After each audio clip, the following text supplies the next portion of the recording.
Asianet serial ആരാധകർക്ക് വളരെയധികം ഇഷ്ടപ്പെട്ട പരമ്പരയാണ് ഏഷ്യാനെറ്റിൽ സംപ്രേഷണം ചെയ്യുന്ന ഗൗരി ശങ്കരം എന്ന പരമ്പര.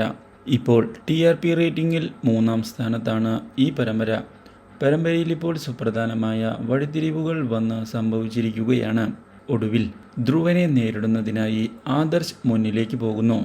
ഇതേ തുടർന്ന് ധ്രുവൻ്റെ വാക്കുകൾ കേൾക്കുന്ന ആദർശ് പ്രകോപിതനാവുകയും ഇതേ തുടർന്ന് തല്ലുകയും ചെയ്തിരിക്കുകയാണ്. കാര്യങ്ങൾ ഇതോടെ മറ്റൊരു വഴിയിലേക്കാണ് തിരിയുന്നത്. ആദർശിൻ്റെ ആക്രമണത്തെ തുടർന്ന് ധ്രുവൻ കൊക്കയിലേക്ക് വീണിരിക്കുകയാണ്. ഇതോടെ രക്ഷിക്കുന്നതിനായി ആദർശ് ശ്രമിക്കുന്നുവെങ്കിലും ആദർശിന് അതിന് സാധിക്കുന്നില്ല. ഇതോടെ ധ്രുവൻ മരണപ്പെട്ടു എന്ന് വിചാരിക്കുകയാണ് അവർ. താനാണ് ഈ കൊലപാതകത്തിന് കാരണം എന്ന് വ്യക്തമാക്കുന്ന ആദർശ് പോലീസിൽ കീഴടങ്ങാൻ താൻ തയ്യാറാണ് എന്ന് അറിയിക്കുകയും ചെയ്തിരിക്കുകയാണ്. ഈ കാര്യം ഇതേ തുടർന്ന് അറിയാൻ ഇടയാവുകയാണ് നമ്മുടെ ഗൗരിയും ശങ്കറും. അപ്രതീക്ഷിതമായ ഈ സംഭവം ഞെട്ടിച്ചു കളഞ്ഞതിനെ തുടർന്ന് ഉടൻ തന്നെ ഗൗരി ആദർശിനെ കാണുന്നതിനായി എത്തുകയും കാര്യങ്ങൾ ചോദിക്കുകയും ചെയ്യുന്നു.